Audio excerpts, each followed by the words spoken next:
आज का वचन, पहला पाठ कुरिन्थियों के नाम संत पौलुस का पहला पत्र, अध्याय 7 पद संख्या 25 से 31।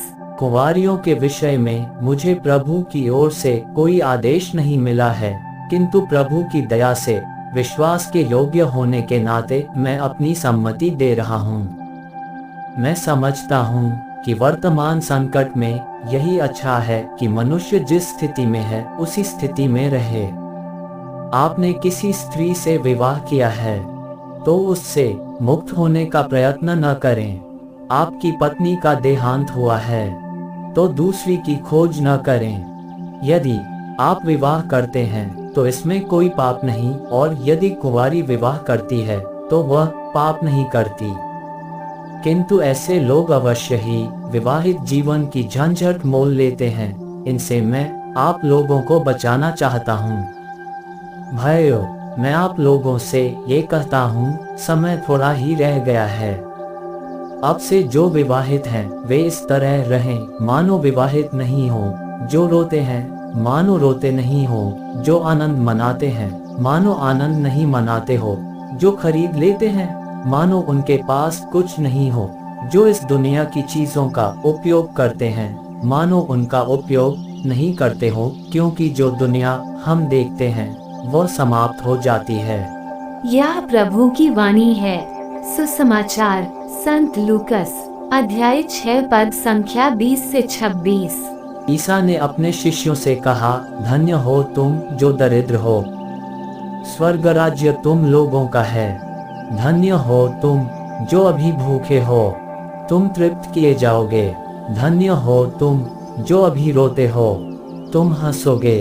धन्य हो तुम जब मानव पुत्र के कारण लोग तुमसे बैर करेंगे, तुम्हारा बहिष्कार और अपमान करेंगे और तुम्हारा नाम घृणित समझकर निकाल देंगे। उस दिन उल्लसित हो और आनंद मनाओ, क्योंकि स्वर्ग में तुम्हें महान पुरस्कार प्राप्त होगा। उनके पूर्वज नबियों के साथ ऐसा ही किया करते थे। धिक्कार तुम्हें जो धनी हो, तुम अपना सुख चैन पा चुके हो।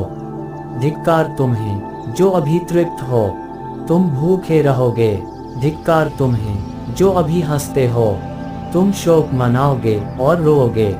धिक्कार तुम्हें जब सब लोग तुम्हारी प्रशंसा करते हैं। उनके पूर्वज झूठे नबियों के साथ ऐसा ही किया करते थे। यह प्रभु का पवित्र सुसमाचार है। आमीन। आज का चिंतन, जब उत्पादन कम होता है तो उत्पादित वस्तु का मूल्य बढ़ता है। सरल शब्दों में, पर्याप्तता वस्तुओं के महत्व को घटा देती है और अपर्याप्तता उन्हीं वस्तुओं के महत्व को बढ़ा देती है। ईश्वर ने इजरायली जाति को हमेशा ही प्यार किया था। ठीक उसी प्रकार इजरायली जाति भी ईश्वर को, क्योंकि वे कमजोर थे। पर जब वे दूसरे देश को हराकर धनी होने लगे थे, तब उन्होंने ईश्वर को अपने जीवन से दरकिनार कर दिया। सभी कार्यों का श्रेय वे खुद पर लेने लगे थे। पर जब वे असफल हुए, उन्हें फिर से ईश्वर की दुहाई देनी ही पड़ी। आज के आर्शीवचन में प्रभु बहुत ही कठोर शब्दों का उपयोग करते हैं, मानो धनियों को वे दरकिनार करते हैं तथा गरीबों, भूखों, त्यक्तों के प्रति वे सहानुभूति रखते हैं। ईश्वर अवश्य ही अपनी आशीष और कृपाएं हम सबों पर बरसाते हैं। बहुधा धन की लोलुपता, जीवन की सफलता से हम घमंडी बनकर विभिन्न प्रकार की नकारात्मकताओं से भर जाते हैं, जिस कारण हमें उनकी कृपा का एहसास नहीं होता।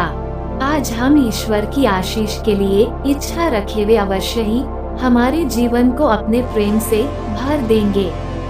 हम अपनी निर्धनता, भूख और उदासी में ही तो ईश्वर के पास आते हैं। गोलगोथा पर टंगा अपराधी यीशु से अपनी असमर्थता में अनुरोध करता है और यीशु उन्हें आश्वासन देते हैं, आज तुम मेरे साथ स्वर्ग में होगे। हमारी कमजोरियों में ईश्वर की आशीष बहुत ही प्रबलता से महसूस की जाती है। आमीन।